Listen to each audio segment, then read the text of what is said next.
toleration, be the love. Before pride and exaltation, be the love. Be the love.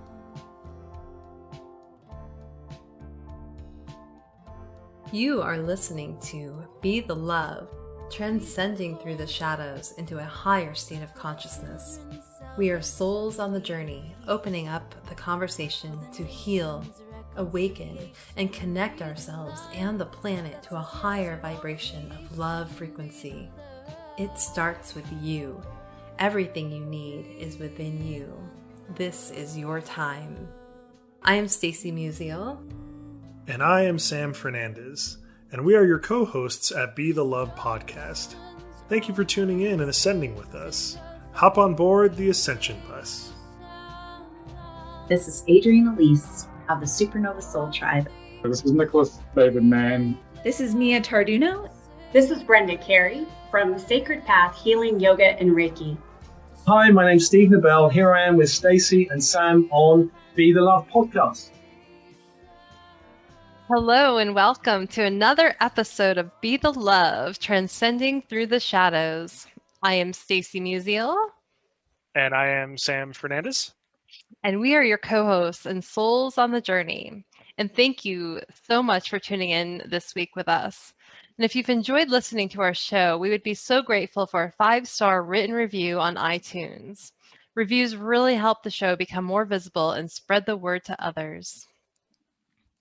If it feels safe for you, I'd like to begin to invite you to take a moment to get centered with us. I'd like to begin by inviting you to take a beautiful cleansing breath in through your nose and out of your mouth, releasing anything that is keeping you from being present in this now moment. And take another deep breath in through your nose, breathing in love, calm, peaceful energy, and breathing out anything you are ready to release. And take one more breath in through your nose, breathing in light and love for yourself, and breathing out that light and love and sending it back to all of humanity. And remember that you always have your breath to come back to. Today we have Dana Parker. Dana is a highly qualified life coach and with over a decade of experience in coaching thousands of clients all over the world. She specializes in navigating life change with emotional intelligence. She has experience in spreading emotional education as a spiritual practice, specifically through her development of educational materials, public speaking, and her work as a thought leader. She is the voice of the Inner World movement and always looks forward to speaking engagements, online courses, retreats, and more. So thank you so much for being here today with us, Dana. Hi, I'm so excited to be with you both. Thank you so much for having me. I'm grateful. Yeah, absolutely. We're excited to have this conversation today as well. And so first, I'd like to just hear a little bit about what got you started down your path and where you are now. Yes. Well, this journey of mine started, the main portion started 12 years ago, where I was 23 years old and I had 2 little boys, and I had been keeping a secret for a really long time. And the secret I had buried was that of sexual abuse that I experienced in my childhood. And nobody knew about it, and I stopped it, and I just kept it in. I didn't understand the importance of healing through that and talking through those things and resources, to work through those things. So, but at 23, I started actually talking about it. And I think per usual for our minds and bodies, my mind then opened up to just opening up all of those emotions. And it was almost like a dam inside me that I had been, putting everything in, broke open. And I was living day to day with my emotions just driving. It's like they were driving the whole show. And one minute I'm fine, the next minute I'm not. And I don't want to be touched, and I'm having flashbacks. And so it felt really out of control. And so that kind of pain coming up that hadn't been, addressed or looked at, really causes a lot of us to start looking for tools. And I started looking for resources and tools, just following my heart to where I felt guided. And it started me on my journey in personal development. I started learning the power of the brain, the power of the mind, and how impactful experiences, we make meaning of them as children, and then we carry those programs and ideas throughout our life, and they affect us. And so I started to recognize and realize that I'm not the thoughts I think or emotions I feel. They're my greatest teachers. And so that began my journey. And for me, once I learned something that works for me, that I love, I cannot help but share it. I just want to share it with everyone.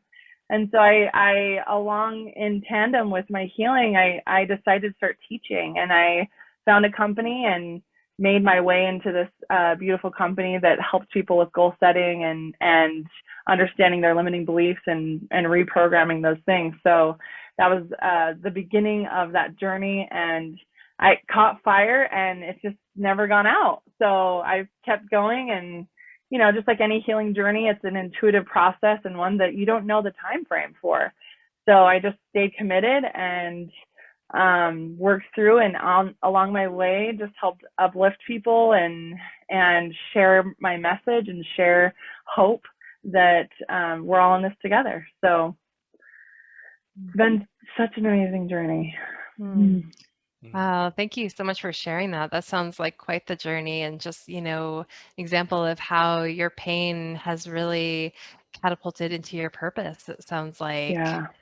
Yeah. It's so fulfilling when you make meaning of, okay, I went through this so that I can help other people, so I can be with them, so I can empathize and be, to me, I'm all about love and connection.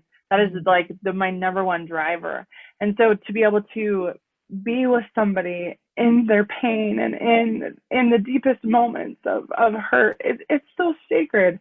It's some of the most sacred space I've ever experienced with other humans, and I feel honored to be able to participate there with people and to sit with them in it and to love them in it and to love them through it. And it's just it drives me. It's beautiful. I love that, and I love how emotional you got when you were talking about that, because I think people that are in some type of healing modality has lived that trauma before. And we always have a choice of where to go. Now, most of the time that trauma that we experience was not self-created. Usually it happens in childhood or in vulnerable times in our lives, right? But as we grow older, we have the choice on what do we want to do with that trauma. Do we want to stuff it down inside until it explodes? Do we want to just ignore it completely? Do we want to feed into the the negative aspects of trauma or something? Or do we shift that into light? Do we create something beautiful out of the trauma? Like Thich Nhat Hanh says, no mud, no lotus. So, and I love when we talk to people and they have these stories of all this like me, like I was a child of abuse as well, but they have these stories, and the story ends with, but I love helping people, and I love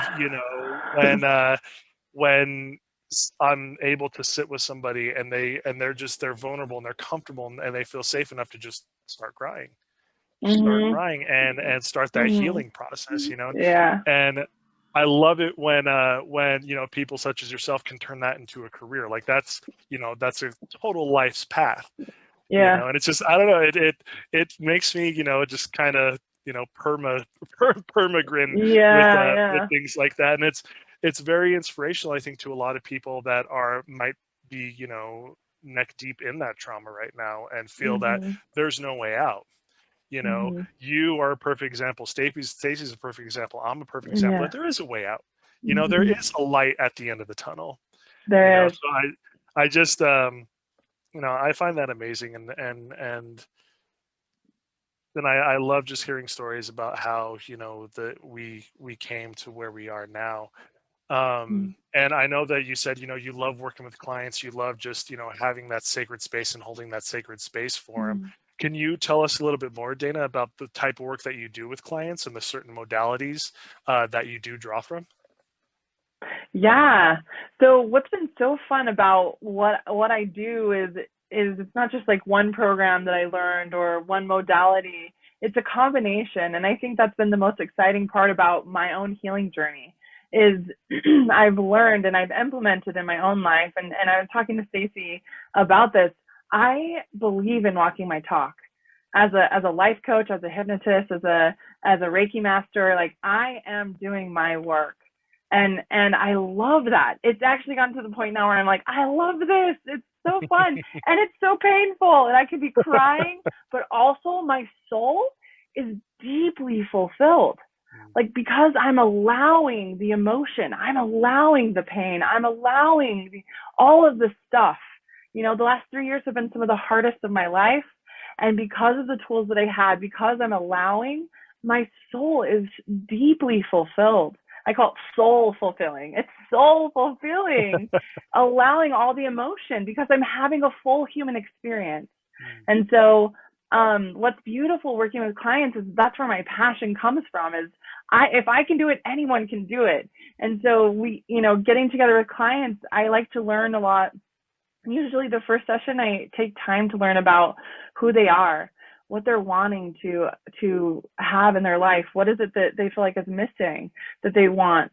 Maybe an area they want healing in. I like to learn about their background. Their background is going to give me lots of clues towards, the deeper roots of what the surface issues are. And so it's such an intuitive process. A lot of times when I'm talking to somebody and they're telling me their story, I'll get these hits like, that feels like a past life thing. That feels like a generational thing. Let's tune into that. That feels like a personal experience you had from something in your childhood. So I'll take notes on all of those things and then we'll cover. I really believe that a lot of us, we're carrying not only our personal stuff, but we're carrying our culture that we grew up in, cultural ideas. Especially, I've noticed that for me a lot is the womanhood, being a woman. There's been a lot of that stuff coming up for a lot of women, actually, all over the world at the same time. It's been fascinating as I've been coaching people. So there's our personal, there's cultural, there's generational patterns that are like family traditions passed down of certain ideas. And then there's things that we can get through religion that I've noticed that a lot of people, especially here in Utah, religion is a huge part of the culture here. So that's something I like to address with a lot of clients here too. So I like to take the full approach to all these different areas because what's interesting is when we have reoccurring patterns, a lot of times we'll look at our personal stuff, but it could be generational. It could be past life stuff that is like calling for that love and healing, And so looking at all of those things as a whole approach to me is one of the things that I personally love the most. And it's the approach I like to take because it's been the most freeing for me, like completely freeing me of certain things. Like sexual abuse is a huge generational pattern. And so addressing those things generationally is helping me because personally I've done so much inner work personally, but then addressing those other areas, it's cleaned up faster. Does that make sense? Definitely. Absolutely. And it sounds like also, I'm wondering if you've noticed that as you're doing the inner work, the clients you're attracting are also maybe having similar issues and you're both kind of maybe cleaning up the same types of things at the same time. Do you notice that as a pattern? Do you know, I love when this happens and I think it's so beautiful because we're all so connected. And that's the beauty of being a healer. That's the beauty of the work that we all do is as the healing comes through me, as the words come out me, it's like it benefits and heals me, but also the person in front of me. It's this win-win, beautiful, synergistic healing experience.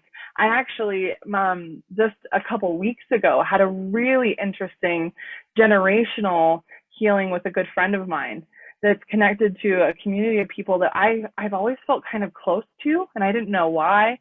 And we did this healing together, and hypnosis brought in all the generations, and we were doing a lot of beautiful work. And it was interesting because my whole body started tingling and I was experiencing healing. And it's almost as if like there's a part of me having an experience in that community of people, or something is happening where I'm so connected to that community. But doing this with this beautiful woman was directly healing me too. And so I love and give gratitude for those moments, because it's such a win-win experience that's beautiful. That sounds really beautiful, and it sounds like it would really just impact them as well, as you know, you're doing the healing work and clearing what's coming up for you. And yeah, so I'm curious too, if you can like tell us a little bit about the work that you do with HoOponopono. I know we talked about that and how that can be used for that personal, generational, and past life healing.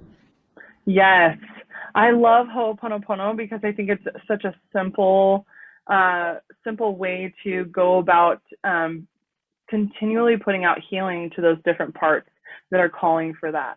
And so those different parts of us that feel, you know, that are calling for love and healing. So the version of HoOponopono today, though, I just want to make sure and note this is more of a modernized version. There are like the foundation of HoOponopono you can look up online, and it's kind of become modernized over the years. And this is the modernized version that I've learned, came from Dr. Hugh Len. That's when things kind of started to go big, is when he took this idea of HoOponopono and applied it to a group of criminally insane individuals. And he helped heal the whole ward of individuals without ever meeting them, and through HoOponopono. And HoOponopono is really to me, it's like ultimate accountability that we're all connected, that our projections and how we see people, how we view people, there are things that will show us that are calling for love and healing within us.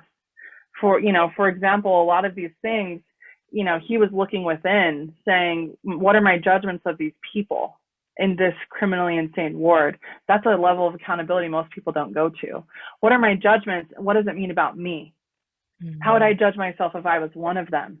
And forgiving those judgments of yourself.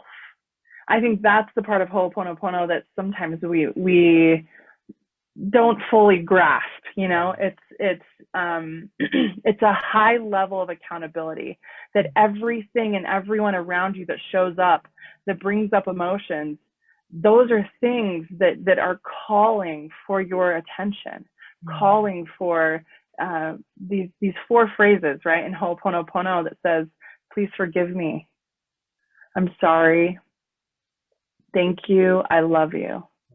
And to me, one of the most important parts is not just the lip service, right? This is just such a small portion of our communication. We're finding that actual emotions rewire the brain. And so bringing in as much emotion as you can into those words, I'm sorry for judging myself. If I were one of those people, I'm sorry that I would judge myself, saying I'm a bad person, and I, you know, some people would even go into I'm going to hell and I'm terrible and I'm not worthy, and there's just so many emotions that can come from our judgments. And really our judgments, right, are just our judgments of ourselves if we were that individual. And so going into that and bringing in that true, genuine emotion as much as possible, to me, is key in HoOponopono and using this as a practice. And so, you know, that's on the personal level. Now, for those of you that do, you know, past life work or generational work, those kinds of things, you can also bring these words in and project them to those lifetimes. Project that love, that I'm sorry, please forgive me, thank you, I love you. You know, to me, I like to just sit in those feelings for that lifetime that I've felt into, that past life experience that I've had. And it's really just to me also like self-compassion for all the life experiences we've had. Because we've had good lives and we've had kind of crazy ones and everywhere in between, and we've all had lots of different experiences. And so sending love to those places, I actually believe there's no such thing as time. And so you literally could help yourself in that lifetime from here, right now, in this moment. And that's beautiful to think about.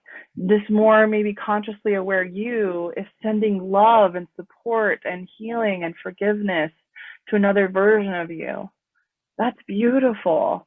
And to me, I've gone through and really wrapped up some things in other past lives, wrapped up whole past lives with HoOponopono. Just, it's like sending it.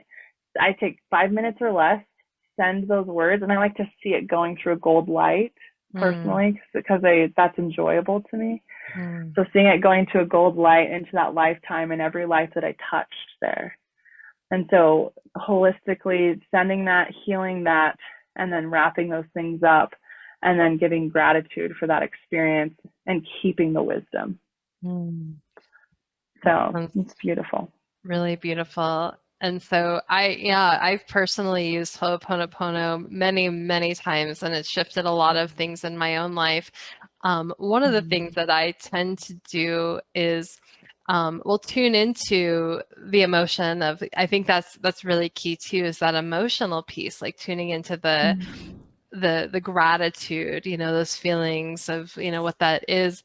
But then I also find that tuning into, so if there's a situation in front of me that I'm dealing with, and it's bringing up a lot of those deep emotions, and recognizing that this person is in front of me and they're just a mirror. They're just a mirror reflecting back to me what I really need to heal, because we are we experience the world as we are, right? And so those experiences will start to come up. And so if I start to feel something deeper, maybe it's, insecurity, or even sometimes shame or guilt, or, something along those lines that I see creeping back in, I will go into that feeling, and with self-compassion, and then say those 4 phrases. So I think it's important to also feel that emotion and then bring in the HoOponopono. I mean, that's just been my experience on how that's worked for me. Yes. When they say gratitude opens the heart, and the heart is the gateway to the soul. And so opening up that space, I love that you do that, because you're opening up your heart, and then you're saying, okay, these are the things I'm receiving. I'm receiving healing on these things. And that's such a beautiful gateway for just that full healing experience. Yeah.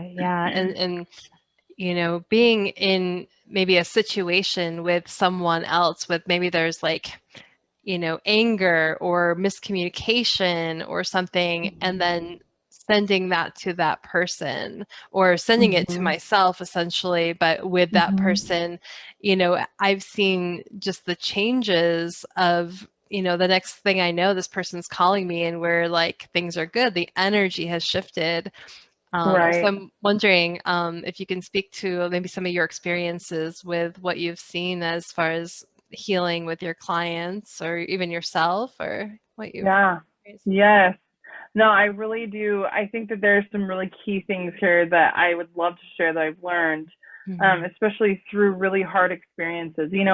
As somebody who's really driven by love and connection, and I'm just a wholehearted, open-hearted, all-in kind of girl. And so I love big. And it puts me in a space where I actually can hurt big, really big too. And what's really interesting about me is, the last 3 years have been full of a lot of betrayal, a lot of feelings of betrayal, and deep hurts that I think are going to take time to heal.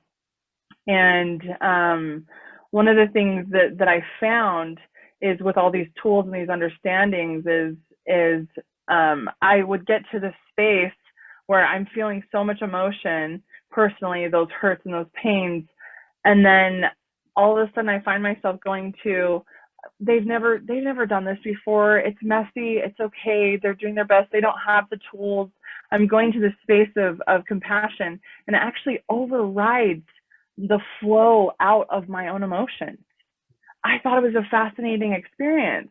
And so what I like to tell people in this process is it's really important to send that Ho'oponopono to you, to validate the hurt, to validate the pain, to validate your experience, because that's where your own personal healing is going to be. That's where you actually will get to eventually, especially with really deep wounds. You really will genuinely be able to say, please forgive me, I'm sorry, thank you, I love you, to that experience with that person. And so I think sending that to that person is so valuable. But those listening that maybe are quick to jump to that because it's the good thing to do, it's the more spiritual thing to do, or the right thing, right? Take time for you. Take time to really soak you in the Ho'oponopono practice, and then send that to other people when it feels right and ready. And it might, who knows how long it'll take. Every person's different. That's what I'm finding. It's just like forgiveness, you know, through the sexual abuse experiences that I had, and I had several over many years and several different people, that took time. Forgiveness, you know, I remember the day I chose forgiveness. And every day after that, I had to choose in, and stay committed. And I could still stay in a space of I'm forgiving and feel angry and hurt and sad and completely betrayed and pain. All of those things matter. Just because you feel those negative emotions doesn't mean you haven't forgiven. No, they go hand in hand. And recommitting back to, I will always end up in that space of forgiveness, is the most valuable and the best thing you could do for yourself in your journey. So utilizing that, I can give you one example if you'd like. Sure. I utilized this with, so my ex-husband, his mother, we always just kind of struggled to connect. And it was one of those things that felt painful to me. And so there was a time frame in which every day I was utilizing these things, utilizing that, looking within, right? Looking within, okay, I'm sorry, please forgive me, thank you, I love you. Okay, what are the things that are coming up for me? What do I feel like this means about me when we don't connect? You know, taking that accountability, right, for my own energy that I'm bringing to that relationship. As I did this every day, I was writing down a few things that I really did respect or love about her. And as I utilized this process, for the first time in our relationship, I got an email within probably 3 weeks of starting this process. I got an email where for the first time she said, I love you. And it was a really beautiful moment to me to recognize that we're all so connected. I never actually physically said anything to her. I just was working within me to heal the energy that I'm bringing to that relationship. And it was really empowering for me, because it was one of the first ahas of, wow, I think this really does work. I think this inner work is changing who and how they show up outside of me. And it was really, really beautiful to see that process. And, you know, something that I'm definitely utilizing now through the hurts and betrayals that I've experienced the last couple of years. So I think that's a very, that was a very beautiful story, and a very just, really just simple and just beautiful way of kind of explaining the whole process, you know, kind of from beginning to end. One thing real quick that I wanted to point out, though, for everybody who's listening. So Dana actually works with Brett Satterfield, who we interviewed not too long ago.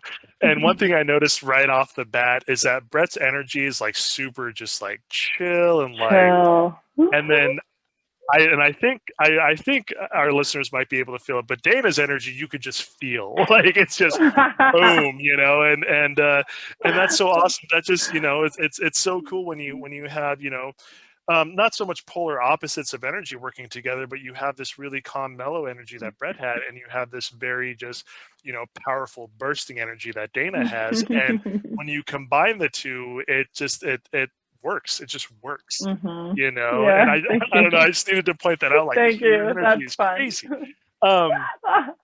And I also, Thank you. I also love what you said about, you can forgive somebody, but still have those feelings of, anger or, betrayal or sadness or something, because, it seems like that's us being, and I don't know if it's, just the geographically where we are or what, but that we are not allowed to feel our feelings fully, from beginning to end.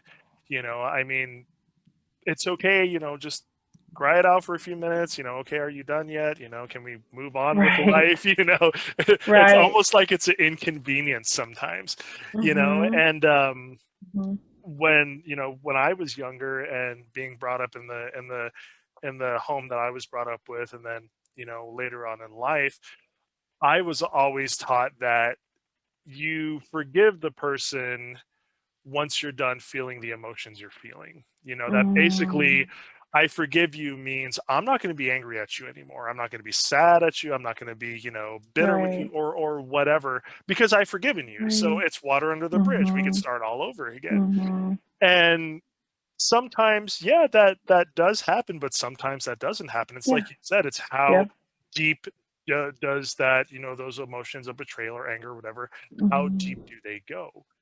And like you said, you have to give yourself time and permission to feel feelings fully, and to hell with how long it takes. And if it ends up, if it ends up bothering somebody, well, that's their own reality and stuff. You have to feel it. And me being an empath, there are times where I'm in my little cave for a couple days, because I have to process things. I have to process the feelings and the things around me and what's going on. And not a lot of people understand that, which is perfectly okay.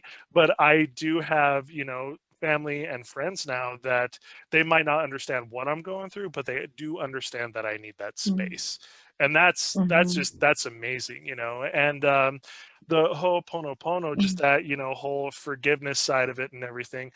But one question I did have for you, because I'm sure some of our listeners, this might be the first time they've heard of Ho'oponopono, and what we've been talking about seems like a little bit more like, I guess you could say, like advanced stages of it, like a little bit further on down the path. But what about somebody who has a really hard time telling themselves, I'm sorry, I forgive you, or please forgive me, I love you, how can they start? What would be a good starting point to start the practice of Ho'oponopono? I love that. Ho'oponopono, I think the starting is even just the desire to want to feel those things for yourself. If Dr. Joe Vitale, I actually took an advanced Ho'opono course, and so that's probably why it's more of the advanced thing. But stepping into those phrases and those words, maybe even looking up, what are the roots of those words? What is the meaning of that word to you? What is the feeling behind those words? And really just start thinking about that. I'm sorry. And what I like to do is pretend that you're going to treat yourself like you would a good friend or a child that you love, or somebody that you care deeply about. Pretend that you are that person, because then as you do that, you actually can step into more emotion for yourself. And if that's hard, I would say a great practice is opening up to a little more self-love, a little more self-compassion. There's certain phrases, and for those of you listening, you can write some of these down that I personally use. I often will place my hands on my heart and say, you're doing so good at this human thing. You're doing so good. You're having the full experience. Messy and chaotic and crazy and beautiful and joy-filled and so loving and so connective. You're experiencing it all, and it's beautiful. And just loving that. And really work at that and commit to that kind of love until you get there. Because for some of you, you may be carrying generational ties of such a lack of self-love that it feels so difficult to even love anything about yourself. And if that's you listening, I invite you with my whole heart to make a list that you keep in your phone or somewhere by your bed where you can see it often, and just write simple things about you that you like about you, that you're grateful for. You know, your feet, they're the first things to touch the ground in the morning, the last things to leave. That's something to be grateful for, right? Or maybe it's a compliment somebody gave you years ago that you still remember. Write those things down. If you want to take it even a step further, ask for letters from people that love you. Why do you love me? Would you just write it in a letter real quick for me? What you like about me, my strengths, why you love me? And that's stretchy. I did that once. And it's stretchy, 25 people. And I still have the notebook next to my bed. Those words can feed you in that letter for years to come. And so stepping into some of those simple practices, you know, that expanding into more self-love, even as simple as receiving compliments. When somebody gives you a compliment, thank you, I received that. I literally will gesture, pulling it into my heart, scooping it up and pulling it in, saying to my brain, we received this. Thank you, I received that. I love that. There's just those simple things that you can do to step into receiving words, receiving love more. And the more you love yourself, the more you can expand your compassion, your self-compassion, your self-love, the more HoOponopono will become an easier practice. And so those are, I think, simple things that you can actually do to implement, to put into practice so that your heart can open up more to, please forgive me, I'm sorry, thank you, I love you. I love that. And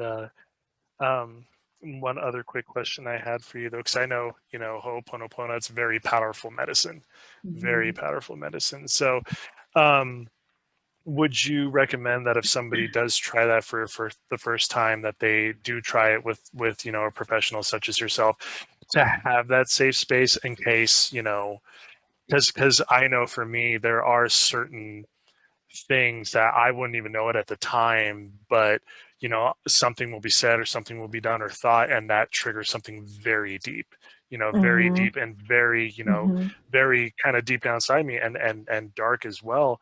So and you know, I love what you said, you know, how to begin things, but that thought just popped in my head of, okay, well, what if someone tries this at home or something and they end up going really deep really quick? Do you think it would be better at least to start, you know, with someone who, you know, is qualified to kind of, you know, pull you out of the foxhole if you need to get pulled out, you know? Right. Yes. Absolutely. I mean, I always recommend a coach. I still, every month, I met with my coach yesterday, actually. I still have a coach that I'm paying because I believe that all of us are on this journey of healing and growing and expansion. And sometimes outside looking in, people can see more than we can when we're in it, when we're in our own stuff. So absolutely, I always recommend, you know, a coach that you feel drawn to. Or go, you know, there's community classes, there's all kinds of beautiful healers out there, but let your heart guide you and follow that.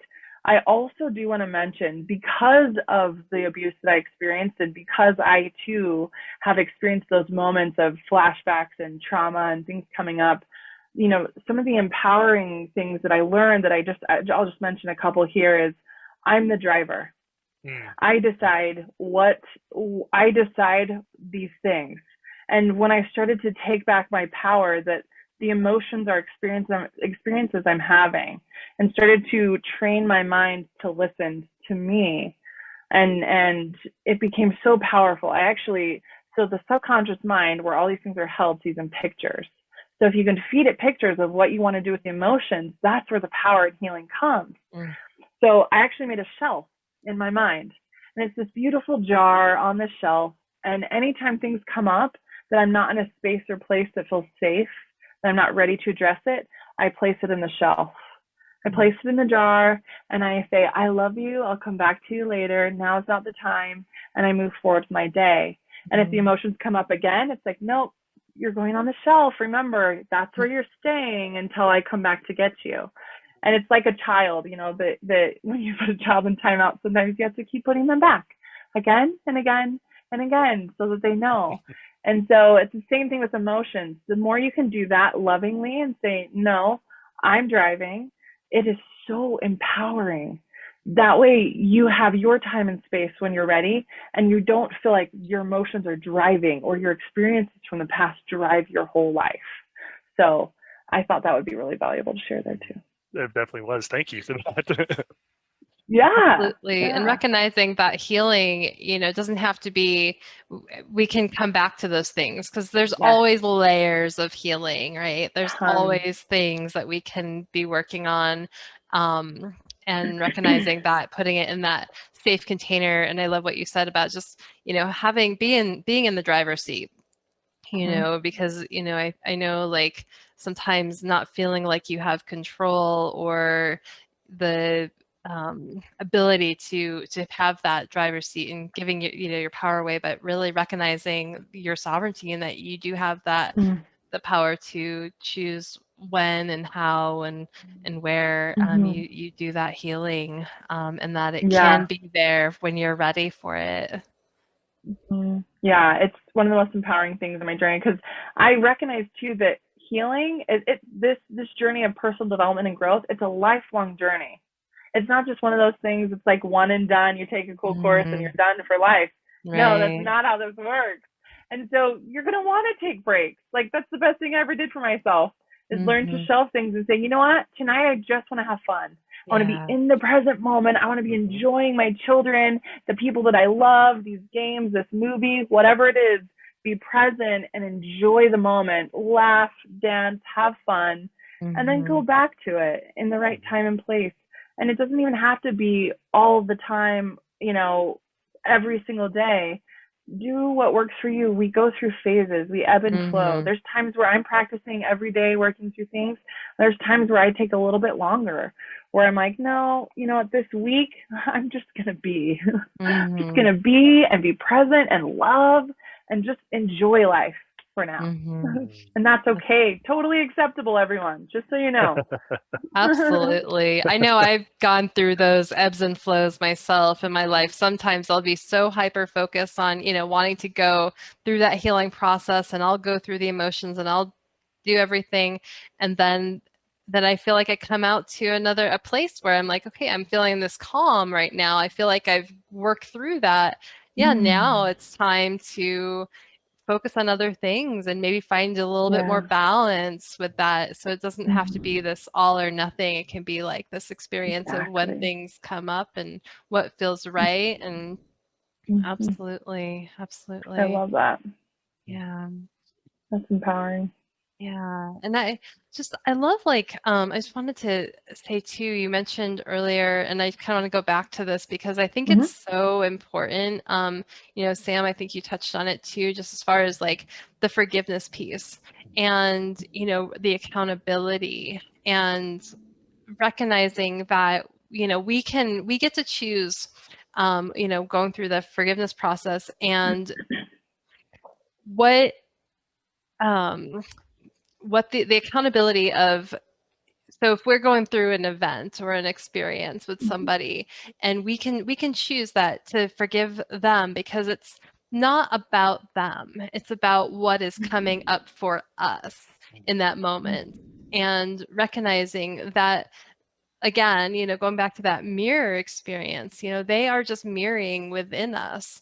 And so when we can come into this world and experience it like that, we recognize that we don't have anyone else to blame. There's nothing about, you know, what they did to me or what, you know, what this experience was, but what that person is here to teach. And then, you know, because they are the mirror. So we can be, they are our teachers, not our enemies, not our, you know, adversaries. We are here to learn and grow.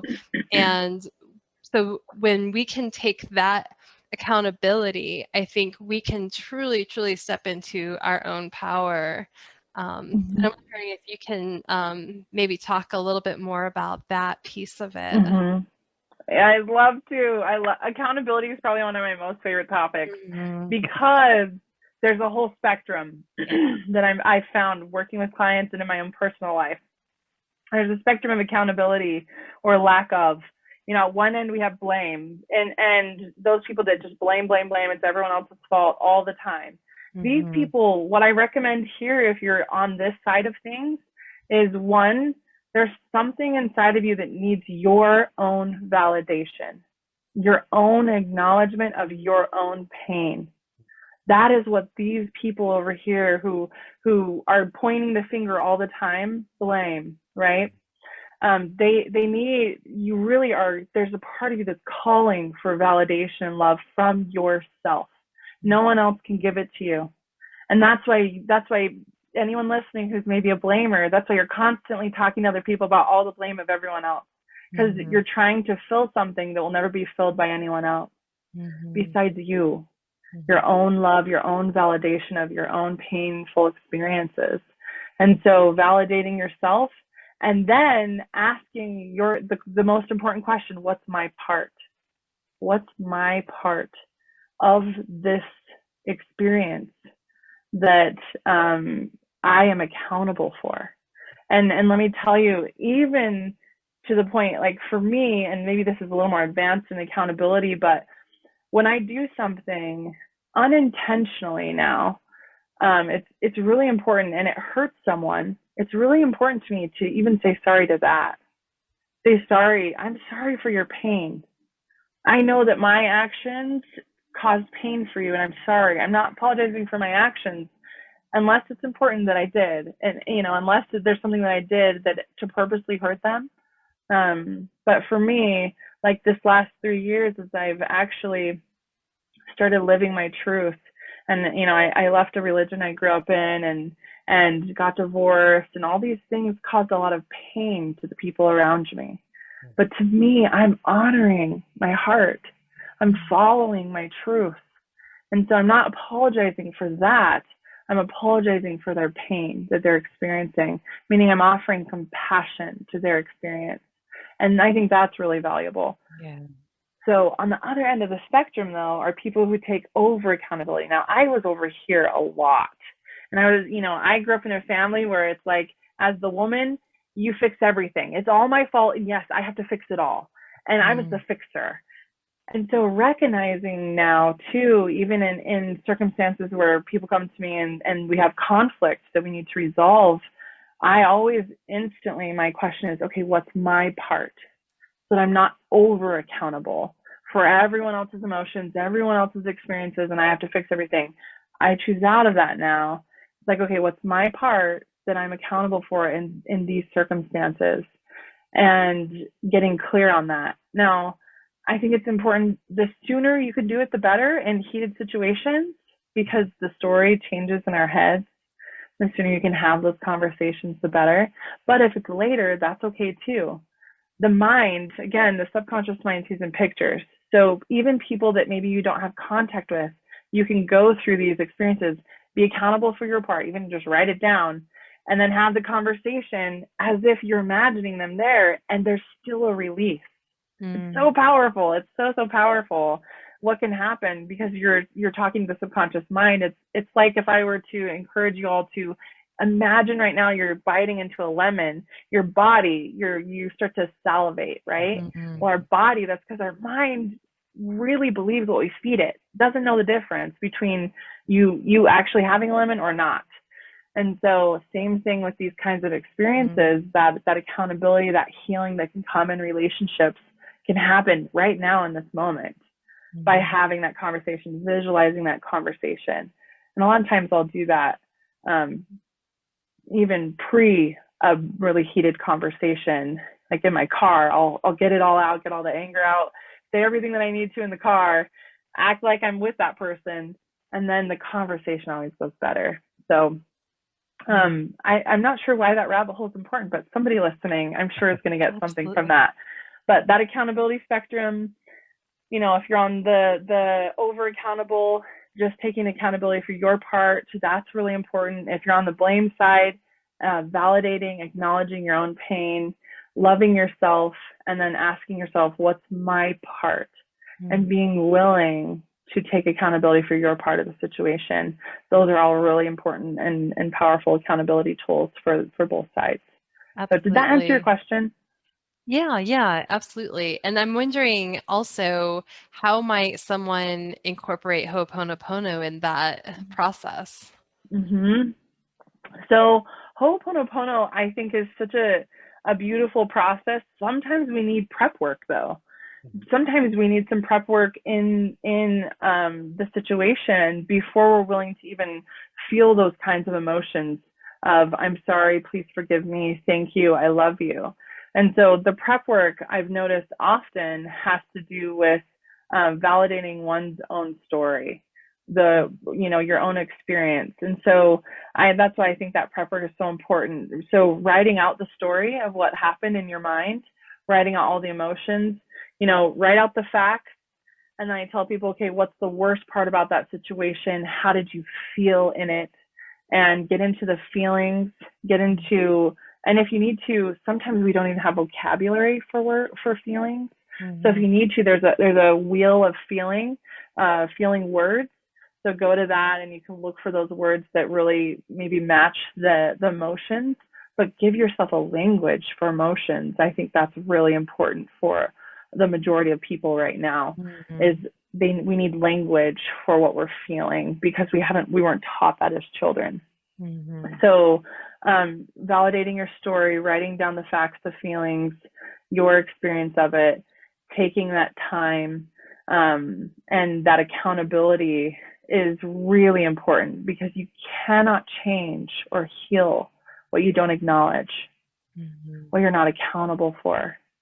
You cannot, and you will not. And so to me, it's foundationally vital to your healing. Your part, your story, your emotions, and being humble enough to recognize too that there's two sides, right? Or more, if there's more people involved, that person has a story too. And just like you want to be heard, they want to be heard in their story. They want to be validated in their story. And maybe you're not the right one, but just remembering that brings compassion of, man, I want to be heard in my story. I want to be loved. And a lot of times, really, I just want to be validated. And that comes first from me. And then if other people can show up and do that, great. And if they can't, then I have to be at peace with that. I have to come to a space of peace with that. Some people in my life are not capable. They don't have the tools right now. And I believe it's possible, but they don't have the tools right now to go there. And I get to be understanding of that and loving in that. And it's okay. It's okay. And recognizing. So, recognizing. And once that foundation is laid and you feel more open-hearted, and even finding, what's the lesson that you learned? What did you learn about yourself from this experience? What did you learn moving forward about boundaries, maybe, or communicating boundaries better? What are the things that you're going to do better in another, if another situation should come up like this? What do you want to implement differently so that you can grow? That's the point of every situation.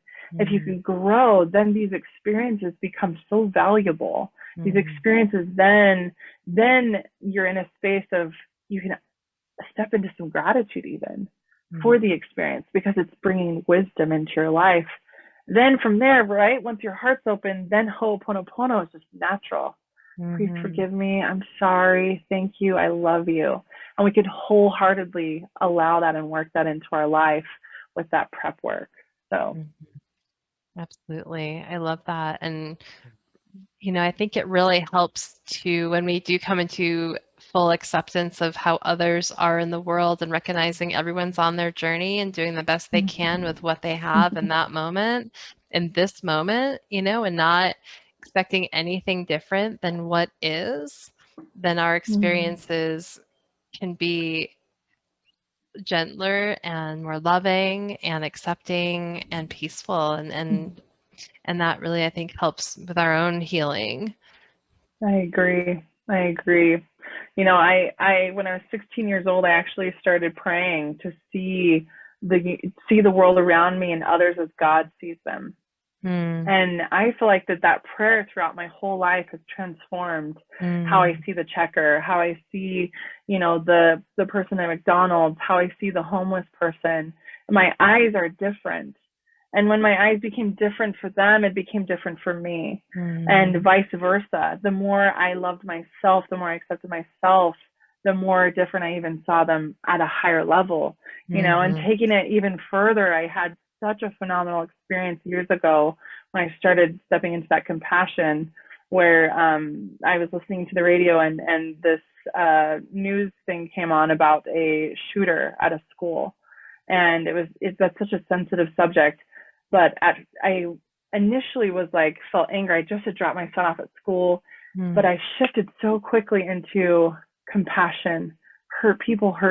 What must have that person, that individual what must have they experienced in their life to do that to innocent children? And it was a moment that I recognized this work is changing me.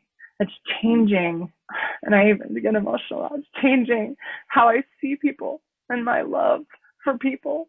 And it's been beautiful transformation, wholehearted transformation, you know, and my life is filled with so much more love now, so much more capacity to love even those that our whole culture villainized, because I see differently. And that's the value of HoOponopono and this work, this healing work that we do, is when your life is filled with that kind of love, it is a fulfilling life. It is a genuinely fulfilling life. Absolutely. It doesn't mean it's perfect. I still have human experiences, but man, my life is so much more fulfilling and full of love now than it ever has been. And you know, that's what we need right now. Yeah. You know, and I'm actually, I am the same way, you know, with and I thought about this before, you know, with like Taliban back in 9/11 and stuff like that. Like, you know, the media and everything are telling people, you know, how much we should hate these people that, you know, blew up the trade centers and killed all these people and all that. And the only thing I could really think of is, where did their path go wrong? You know, like what was happening in their lives to where, you know, they thought this was not only a good idea, but the only idea. You know, and like you said, with the shooters and people like that, you know, and of course I'm not, you know, trying to sugarcoat what these people did, because yes, it was a tragedy, you know, it was bad, it was, you know, but like you said, you know, what I mean, because where me and Stacy live in Colorado, we had Columbine, you know, which was, you know, it was the first big shooting in a school. It was, and you know, the only thing I can think of was, you know, what happened to these two kids to where they thought this was the only option, you know, and what could have been done differently. And yeah, you feel compassion for, you know, those people and for those situations. And I think that that's exactly what, you know, this world kind of needs. And it feels like that's what this world is going to. You know, it's a lot less of, like you said, you know, one side where it's just blame, you know, you did this to me, you did this to me, you did this to us, you did this to my children, you did this to, you know, so therefore I'm gonna hate you and resent you for the rest of my life. You know, that never turns out well. Never. It takes up so much energy. If we pay attention, to hate somebody at that level takes up so much energy. And if you were to work through those things and put that energy towards something else, you'll see a huge difference in your personal life. Exactly. You know? And that's, you know, kind of what you were talking about, what we've been talking about this entire conversation here, is moving to the light of forgiveness, moving to the path of forgiveness, you know, and having compassion and realizing that, man, we're all on this rock together. You know, we all we're put here together, we're here together, and you know, we need to learn how to love the other person, how to have compassion for the other person, how to really just be there for the other person, and stop with all these borders and walls and lines and all this kind of stuff. And yeah, let's just, let's start from within so we can work without. Absolutely. Yeah. And recognizing that, I think that at the root of that is the fear of the unknown, fear of uncertainty, fear of, being, just what's outside of me, and I think we have to look within and embrace the fear, embrace uncertainty, embrace difference, and celebrate each other in these ways. And that will help, I think, connect and truly see each other in the light of love, which we all are. Right. Soaking that in. Just give it a so minute. good. Give it a minute. Let that percolate a little bit. So Dana, I'm wondering, would you lead us through a meditation or a practice that our listeners can take forward with them in their day? Yes, I would love to. Let's, if you can, go ahead and just take a moment and just find a comfortable space to sit in. And if you're driving or anything, just keep listening, but tune in to the words and the relaxation for your body. So just take a few moments, and I invite you to take a few deep breaths in from your nose, in through your nose and out through your mouth.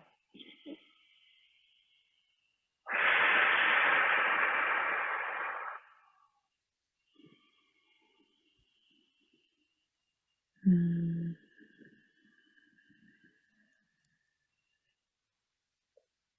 I invite you to see a beautiful blue light coming down through the top of your head, just washing over your body and your auric field and everything around you. Washing over you with peace and relaxation. You just find that your muscles in your body relax. Your tongue relaxes, your jaw, your shoulders,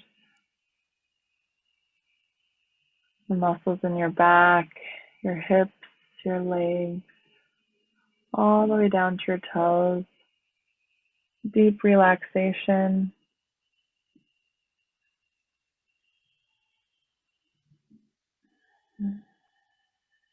And I invite you just to tune into maybe something you've been holding on to, something you've experienced, something that maybe you're holding against yourself. It could be a situation with another person. It could be your feelings about you and your body. It could be your feelings about you and money.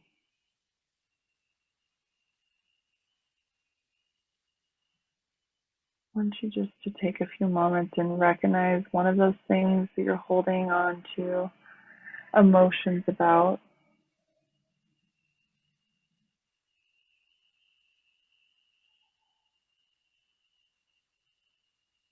And just take a moment and place your hands on your heart.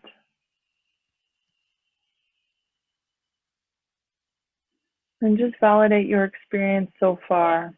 Your experience of that moment, that time you were thinking of, or your experience with money, or your experience with your body. And just offer love to yourself. You might say words in your head like, I know that was hard. I know that wasn't a very fun experience and it brought up a lot of emotions. I know that was a painful experience.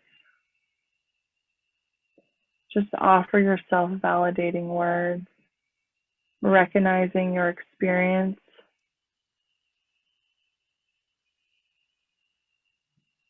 recognizing that you're not those emotions and thoughts. They're just experiences you're having, teaching you about things you value and your boundaries, and things that you want.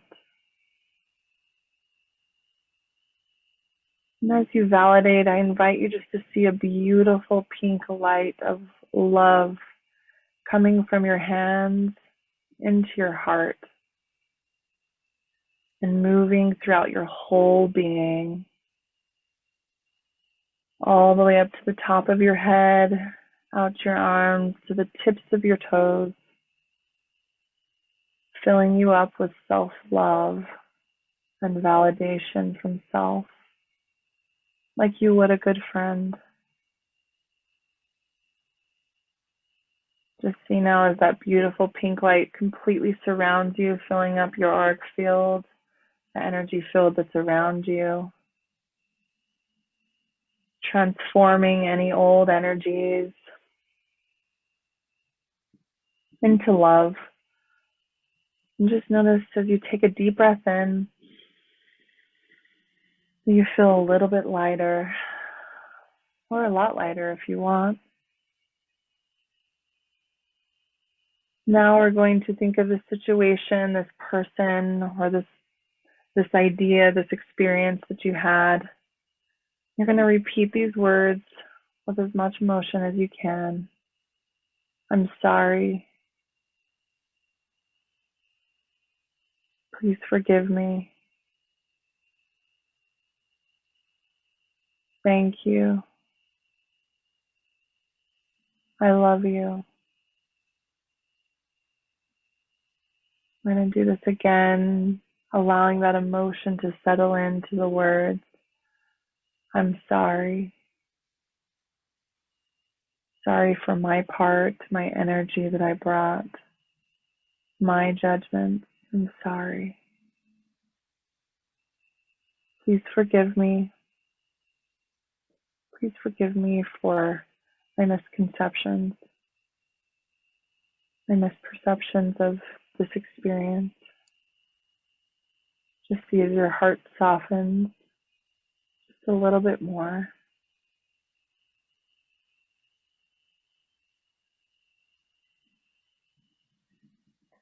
Thank you. Thank you for the wisdom that this experience brought me, or is bringing me now. I love you. Just see as that bright pink energy, as you say I love you, grows brighter, surrounding you and filling you up with that love. As your heart opens more and more to love for yourself and these human experiences.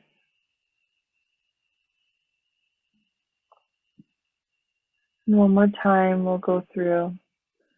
As you see this experience and feel this emotion, I'm sorry. Sorry for my part. Please forgive me. Forgive me for my misperception. Thank you. Thank you for the wisdom I now receive from this experience. I love you. Take one more deep breath in and experience that love as it expands out beyond you, fills the space that you're in up, expands out even further out to the state that you're in, at the place that you live, the country, and then the world. See the whole earth as it's filled with this love that's coming through you, spreading to every individual that will receive it. And knowing we're all connected. Offer gratitude to yourself for sharing and spreading love today to the world. You're powerful. You're a powerful creator. Just see that experience as now it experiences more healing, more progression that's perfect for you today.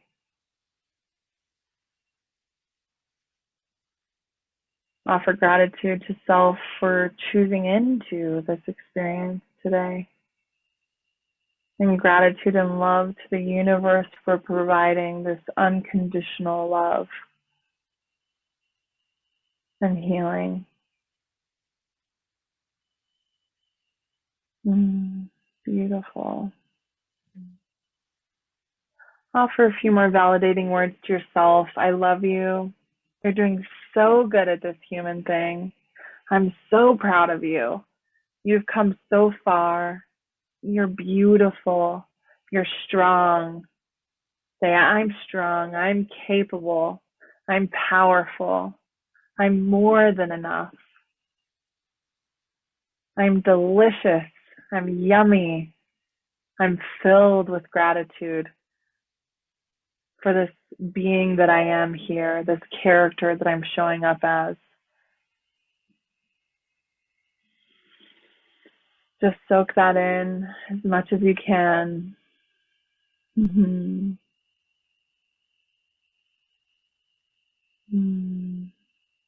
And know that you can take this with you, knowing that this energy, this healing is here now.